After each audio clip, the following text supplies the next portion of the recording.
Hello, welcome to View It. Today's true crime story is on the Hart family murder and suicide.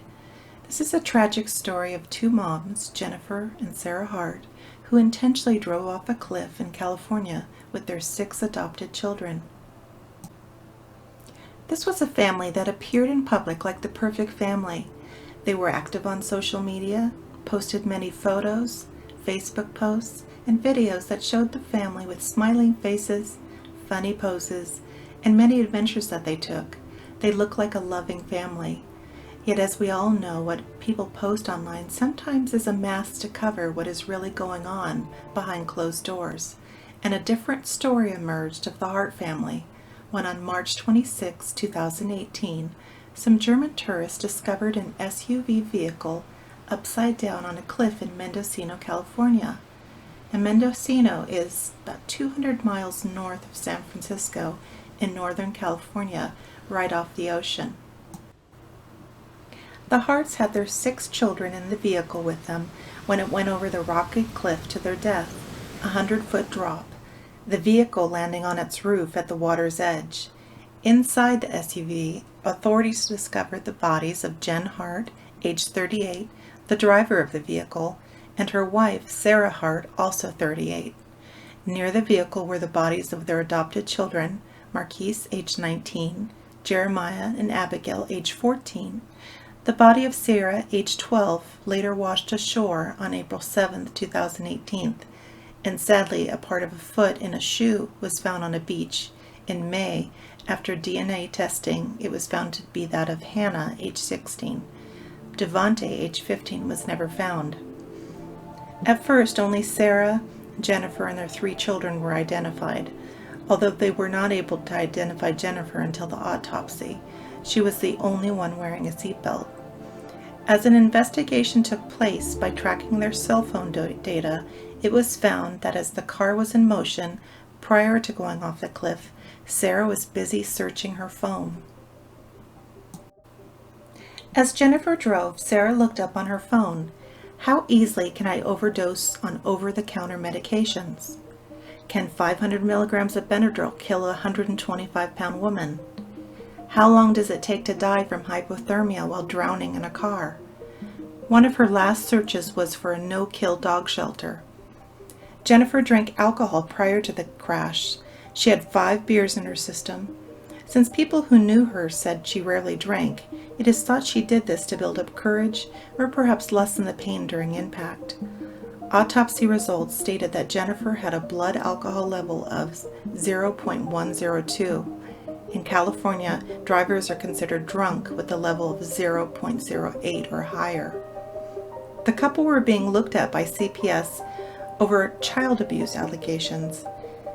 These women made a conscious decision to end their lives and take their children with them. Like most abusers or family annihilators, they see the children as an extension of themselves, as if they could not have their children, then no one else could. Sarah and the children had large amounts of diphenhydramine, which can cause drowsiness, and it can also be found in Benadryl.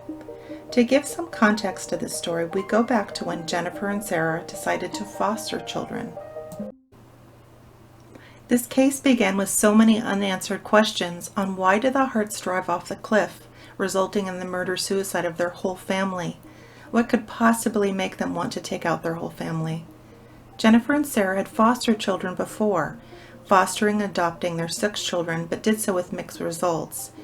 In fact, a former foster daughter stated that they had told her that they were going to adopt her around the same time that they adopted 3 siblings from Texas foster system.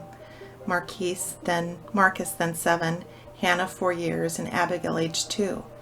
Jen and Sarah showed her photos of the 3 children and told her that these would be her new siblings. But rather than adopting her as well, instead they took her to an appointment with her social worker and never came back, never telling her that she was being turned over to a new family, nor said goodbye. Luckily for her, they did not adopt her as she is still alive today. But the way they discarded this girl does show what type of person they were. On social media, they like to portray themselves as the good guys, helping to save these children. Jennifer wrote on a Facebook post, How can a child even know what they want when they haven't ever been gifted with what they need?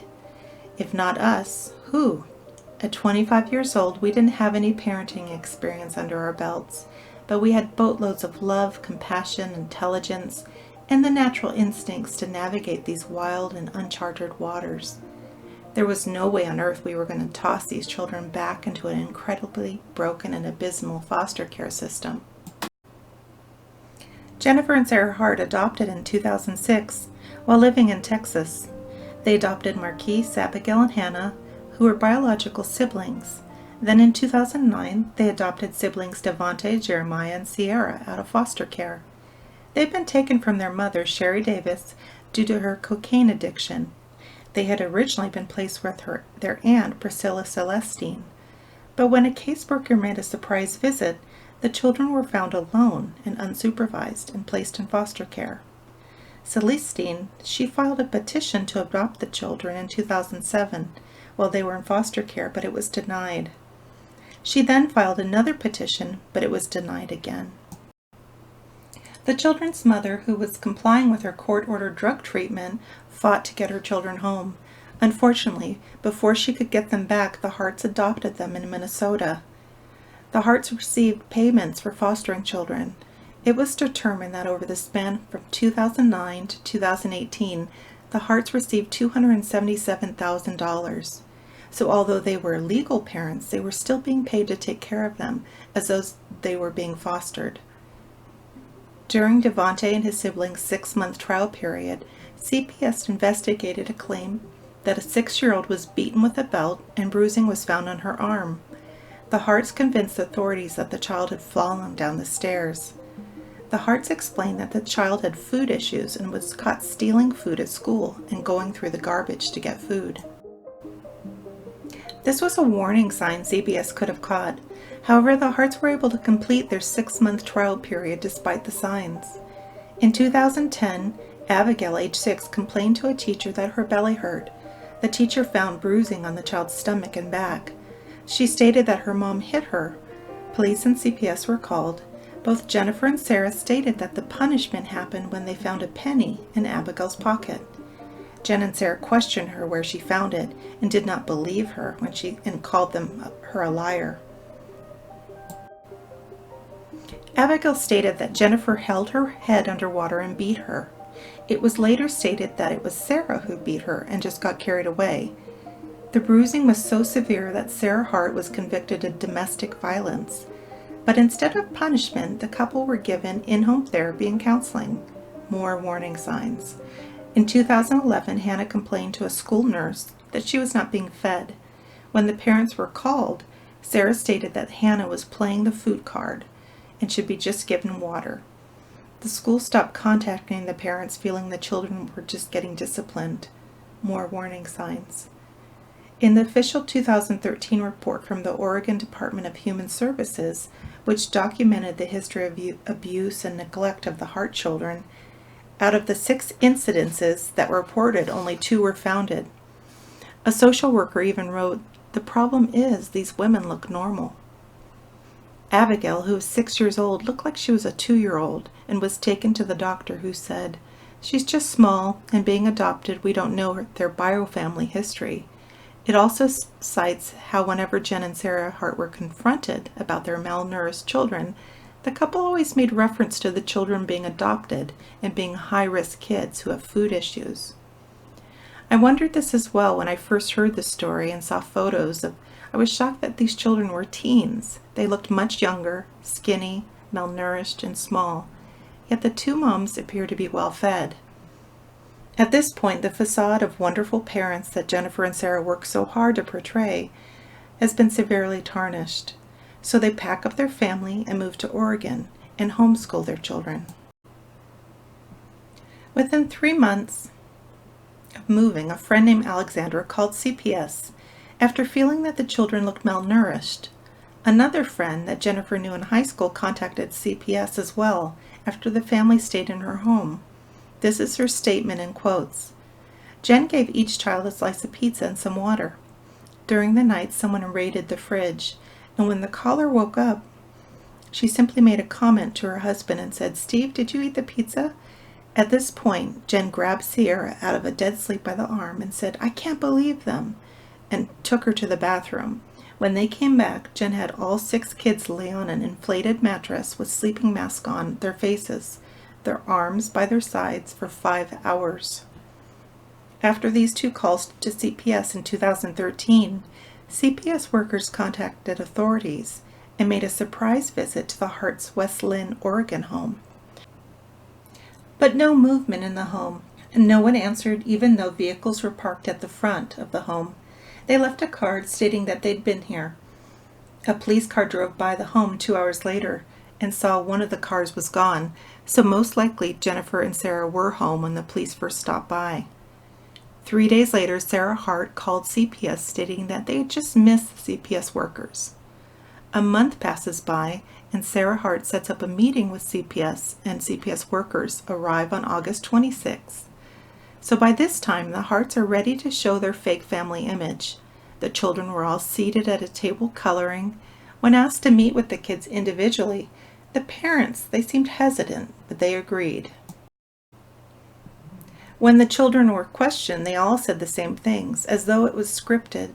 None of the children said any abuse was going on. The fact that the children had the same stories and appeared robotic should have been a major red flag. The call to CPS had stated that the children would eat freely if Jennifer was not around, but if she was, they would not eat and they would deny they did so. They also could only speak if their hands were raised. Hannah and Marquise seemed to be disciplined the most, and when Marquise got in trouble on his birthday, while he was still in public school, as punishment, nobody could say happy birthday to him. So when CPS came to interview the children, they had this information to go off of. After the CPS investigation, they found that they were unable to determine child abuse or neglect. So basically, they felt it occurred, but they did not have the evidence. The Harts beat the system again, and the state of Oregon failed the Hart children and sided with Jennifer and Sarah Hart. Jennifer was the main caretaker of the children and did not work. Sarah worked as a manager for Kohl's. It was stated in the notes that Sarah seemed to enjoy staging them for photos and videos, but other than that was colder to the children. Jennifer was very interested in music festivals and took the children to them for weeks and months at a time, leaving Sarah to work. In 2014, a year after CPS in Oregon investigated, there is a famous photograph of Devontae hugging a white police officer. The Harts were there to protest the wrongful death of Michael Brown. A freelance photographer, Johnny Nugent, took a photo of Devontae hugging a police officer. On the surface, it is a beautiful photo, where it is said that Devontae offered hugs to people that day. Other journalists and photographers at the scene painted a different story. They stated that it seemed Jennifer was coaching Devontae as they approached the officer, and he was crying and he looked terrified. I would not be surprised police were the ones who originally took him and his siblings away from his biological mother and then away from his aunt's home as well. This could have been the reasoning for the fear that people saw from him toward the police officer. Jennifer Hart, who liked to portray the happy family on Facebook, posted, "He trembled holding a free hug sign as he bravely stood alone in front of the police barricade. After a while, one of the officers approached him and extended his hand. Their interaction was uncomfortable at first. Then he asked Devontae why he was crying. His response about his concerns regarding the level of police brutality towards young black children was met with an unexpected and seemingly authentic to Devontae yes. I know. I'm sorry. The officer then asked if he could have one of his hugs. This photo garnered more attention to the Harts, so in May 2017, the Harts then decided to leave Oregon and move to Washington. In August, their new neighbors reported them to CPS. Hannah had jumped out of a window at 1:30 a.m. and begged them to hide her. She said her parents were racist and frequently beat them with belts. But the Harts took Hannah back and told them all was well. The neighbor told her father about the alleged abuse and that her husband did not want to get involved. so her father called and made a complaint, but he was ignored since the incident had occurred months earlier. The kids continued to sneak over to their house and beg for food and claimed abuse. Devontae came to their home 9 times between March 15th and March 23rd. 9 times. So the neighbors called CPS again, and on March 23rd, a CPS investigator arrived at the house for a surprise visit. All cars were parked at the home, but no one answered. The same thing happened again, as did Oregon. Multiple times police stopped by the home. On March 26, a woman called authorities after receiving a text from Sarah Hart at 3 a.m. stating that she was sick. After not being able to get a hold of her, and then her phone became dead, that she then grew concerned. On March 26, a woman called authorities after receiving a text from Sarah Hart at 3 a.m. stating that she was sick. After not being able to get a hold of her, and then her phone became dead, she grew concerned. On March 24th, her phone had pinged in Oregon, and then again 12 hours later in Leggett, California. On March 27th, a CPS investigator stopped by the home, but by this time Jennifer Hart had driven the family off a cliff in California. On a security camera, Jennifer Hart was captured buying bananas at a grocery store in Fort Bragg, California. This is the last time the family was seen alive. Investigators now believe they drove down California coast on March 25th, and around 9 p.m. Jennifer pulled the SUV alongside the highway, which overlooks a cliff and views of the Pacific Ocean. After idling for a while, she stepped on the gas. The speedometer stated that it was 90 miles an hour. She went about 70 feet, plunging over the cliff's edge. No skid marks or signs of braking. The cliff is about 100 feet high, and the SUV crashed against the rocks and ocean below. This is such a sad case. 6 children who asked for help many times, yet their cries went unanswered. These women managed to foster, then adopt these children for money. They were able to trick the states of Texas, Minnesota, Oregon, and then Washington by portraying a happy family, yet behind doors they abused them. CPS in all the states ignored signs of abuse and neglect. I do believe race played a factor in this case. Please share your thoughts on this case in the comments, and thank you for listening to this story in the Hart Murder-Suicide.